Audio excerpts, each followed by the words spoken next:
শুভ সকাল। প্রত্যেক বাড়িতে গৃহিণীদের বা বাড়ির মহিলাদের একটাই সমস্যা, এই সকালে ব্রেকফাস্ট, দুপুরে লাঞ্চ, রাত্রে ডিনার, এই নিয়ে।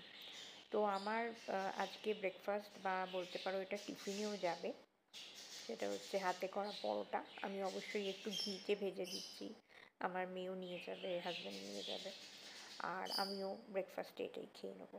আর তার সঙ্গে রয়েছে একটু আলু ভাজা, কারণ আমার মনে হয় অন্যান্য মানে অন্যরকম ব্রেকফাস্টের থেকে এই আমাদের চিরাচরিত ইন্ডিয়ান ব্রেকফাস্টই আমার অন্তত ভীষণ পছন্দের। তো চলো সকালটা শুরু করলাম, আশা করবো প্রত্যেকের দিনটা ভীষণ ভীষণ ভীষণ ভালো কাটবে। তো পরোটা মোটামুটি রেডি, ফয়েল র্যাপ করে দেবো, আর এখানে আলু ভাজাটা বসিয়ে দিয়েছি। পরোটা ফয়েল র্যাপ করলে কিন্তু সারাদিন ভীষণ নরম থাকে, আর অবশ্যই ঘিয়ে ভাজা সেহেতু কিন্তু ভীষণ নরম থাকবে।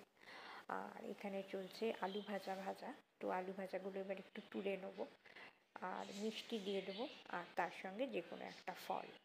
মোটামুটি এইটাই আজকের মেনু সকালের দিকের।